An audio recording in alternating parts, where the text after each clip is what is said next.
മുഖ്യമന്ത്രിയുടെ മകളുടെ നേതൃത്വത്തിലുള്ള എക്സാലോജിക് എന്ന കമ്പനി CMR-ൽ നടത്തിയ നിയമവിരുദ്ധമായ ഇടപെടലിനെ കുറിച്ചുള്ള വാർത്തകൾ ചൂടുപിടിക്കുമ്പോഴാണ് ഇന്ന് CPM സംസ്ഥാന സെക്രട്ടേറിയറ്റ് ചേർന്നത്. കഴിഞ്ഞ ദിവസങ്ങളിൽ കേന്ദ്ര കമ്മിറ്റി അംഗം കൂടിയായ AK ബാലൻ ഈ വിഷയങ്ങളിൽ പ്രതികരിക്കുന്നില്ല എന്ന് അറിയിച്ചിരുന്നെങ്കിലും ഈ വിഷയം വളരെ ചൂടുപിടിച്ചിരിക്കുകയാണ്.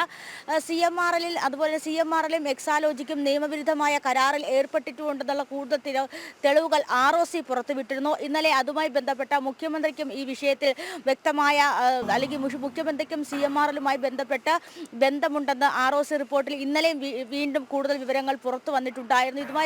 ഇതും കൂടി കൂട്ടിച്ചേർക്കുമ്പോൾ ഇന്ന് CPM സംസ്ഥാന സെക്രട്ടേറിയറ്റ് ഈ വിഷയം ചർച്ച ചെയ്യുമോ എന്ന കാര്യമാണ് നമ്മൾ ആലോചിക്കേണ്ടത്.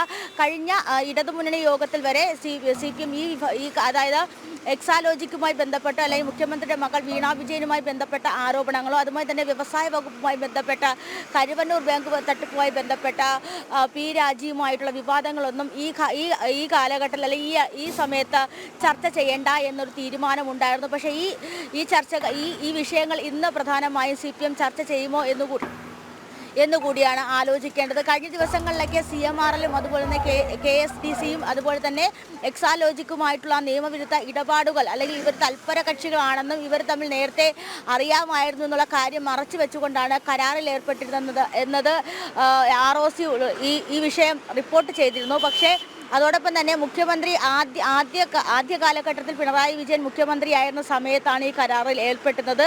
അതോടൊപ്പം തന്നെ വ്യവസായ വകുപ്പിന് കീഴിൽ വരുന്ന KSDC എന്ന് പറയുന്ന സ്ഥാപനത്തിൽ ഏതാണ്ട് 13.4% ഷെയർ CMR-ൽ ഉണ്ട്. ഇതും ഗുരുതര പ്രശ്നമാണ്. മുഖ്യമന്ത്രിയുടെ മകൾ വീണ വിജയൻ 55 ലക്ഷം രൂപ കൈപ്പറ്റിയതുമായി ബന്ധപ്പെട്ട വിശദവിവരങ്ങൾ എവിടെ നൽകിയിട്ടില്ലായിരുന്നു.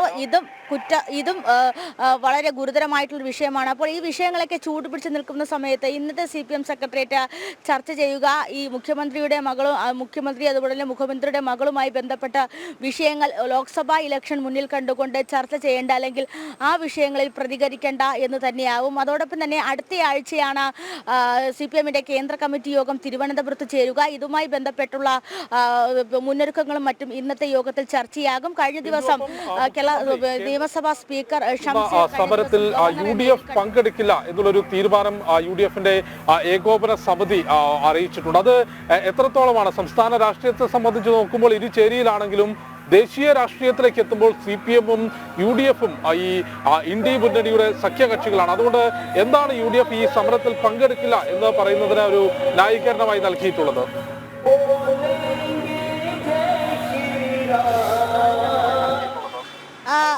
ജിഷ്ണു സൂചിപ്പിച്ചതുപോലെ തന്നെ കഴിഞ്ഞ ഇടതുമുന്നണി യോഗം ചർച്ച ചെയ്ത് തീരുമാനിച്ചതാണ് ഈ മാസം തന്നെ കേന്ദ്രത്തിനെതിരെ ഡൽഹിയിൽ UDF MP-മാരെയും MLA-മാരെയും കൂട്ടിച്ചേർത്തുകൊണ്ട് കേന്ദ്ര സർക്കാരിനെതിരെ സമരം നടത്തുക എന്നത്. ഒരുപക്ഷെ സംസ്ഥാനത്ത് കടന്നു പോകുന്ന കനത്ത ധനപ്രതിസന്ധി കേന്ദ്ര സർക്കാരിൻ്റെ ഭാഗത്തു നിന്നുണ്ടായിട്ടുള്ള അല്ലെങ്കിൽ കേന്ദ്ര സർക്കാരിൻ്റെ ഭാഗത്തു നിന്നുള്ള സമ്മർദ്ദം മൂലമാണ് എന്ന് അല്ലെങ്കിൽ അത്തരത്തിൽ ആരോപിച്ചുകൊണ്ടാണ് CPM-ന്റെ നേതൃത്വത്തിൽ ഡൽഹിയിൽ സമരം നടത്തുക. ഒരുപക്ഷെ CPM-ന്റെ കൂടെ ഈ സമരത്തിൽ പങ്കുചേരുകയാണെങ്കിൽ ഈ CPM അല്ലെങ്കിൽ ഇടത് സർക്കാരിൻ്റെ അനാസ്ഥ മൂലമാണ് സംസ്ഥാനത്ത് ധനപ്രതിസന്ധി വരുന്നതെന്ന് പൊതുജനങ്ങൾക്കും അതുപോലെ തന്നെ മറ്റു കക്ഷി രാഷ്ട്രീയക്കാർക്കും എല്ലാം അറിയാം. അപ്പോൾ CPM-ന്റെ അതേ ആശയത്തോട് കൂടി നിൽക്കുന്ന രീതിയിലാകും അത്തരത്തിലുള്ള കൂടിച്ചേർന്നുകൊണ്ടുള്ള സമരവുമായി മുന്നോട്ട് പോകാൻ താല്പര്യമില്ല. അതുമാത്രമല്ല ഏകപക്ഷീയമായിട്ടാണ് UDF-ന്റെ ഭാഗത്ത് അല്ലെങ്കിൽ CPM-ന്റെ ഭാഗത്തു നിന്നും ഇത്തരത്തിലൊരു തീരുമാനം ഉണ്ടായിട്ടുള്ളത്. സമരം തീരുമാനിക്കുന്നതിന് മുന്നേ തന്നെ അല്ലെങ്കിൽ സമരത്തിൻ്റെ തീയതി തീരുമാനിക്കുന്നതിന് മുന്നേ തന്നെ UDF-മായി ഈ വിഷയം ചർച്ച ചെയ്തിരുന്നില്ല.